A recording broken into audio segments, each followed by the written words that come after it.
기간 연장과 인력 충원으로 수사.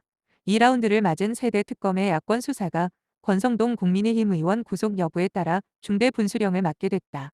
현역 국회의원에 대해 특검이 처음으로 청구한 구속영장이 발부되면 국민의힘을 향한 수사가 추진력을 얻을 수 있지만 기각 시 김건희 특검팀뿐만 아니라 내란 순직해병팀 수사도 명분을 잃고 역풍을 맞을 수 있다. 123 비상계엄.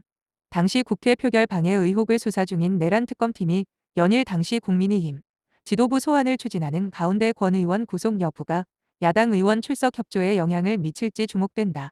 13일 법조계에 따르면 남세진 서울중앙지법 영장전담 부장판사는 오는 16일 오후 2시 정치자금법 위반 혐의를 받는 권 의원의 영장실질 심사를 연다.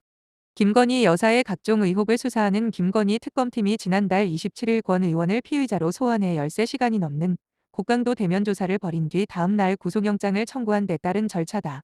권 의원은 2022년 1월 윤 모 전 통일교 세계본부장으로부터 통일교 요청을 국가정책으로 추진해주기로 하고 20대 대선에서 통일교 조직, 재정을 지원받으면서 현금 1억 원을 제공받은 혐의를 받는다.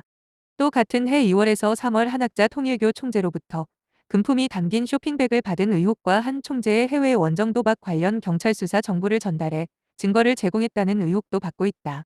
특검은 권 의원이 국회의원의 지위를 남용해 통일교 청탁을 받고 현금 1억 원을 수수해 범죄 중대성이 크다고 주장한다.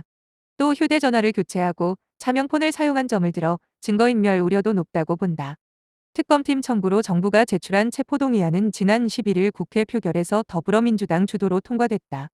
국민의힘은 모두 퇴장했으나 권 의원은 앞서 불체포 특권 포기를 선언한 데 이어 찬성표를 던졌다. 권 의원은 표결 전 신상 발언에서 특검이 저에 대해 제기한 주장은 모두 거짓이라며 지금 특검이 손에 쥔 것은 공여자의 허위 진술뿐이라고 결백을 호소했다. 윤석열 전 대통령 탄핵 이후 출범한 세대 특검 가운데 불체포 특권이 있는 현역 국회의원에 대해 구속영장을 청구한 것은 김건희 특검이 처음이다. 이에 따라 권 의원에 대한 구속영장 발부 여부는 김건희 특검뿐만 아니라 내란 순직해병 특검의 야권 수사에까지 영향을 미칠 것으로 보인다. 윤석열 전 대통령과 김건희 여사를 구속 기소하고 특검법 개정으로 수사기관과 인력이 모두 늘어나며 2라운드를 맞은 세대 특검 입장에서 권 의원 신병 확보 여부가 남은 수사 방향과 방법을 좌우하는 분수령이 될 전망이다. 김건희 특검팀은 공천 개입 의혹 관련 이준석 개혁신당 대표와 윤상현 국민의힘 의원, 양평공흥지구 특혜 의혹에 연루된 김선교 의원 등을 수사하고 있다. 국민의힘 임종득, 이철규 의원도 해병대원 순직 사건을 수사하는 순직해병 특검팀의 수사 선상에 올라 있다. 내란 특검팀은 비상계엄, 당시 국회의 계엄 해제 표결 방해 의혹을 수사하며 추경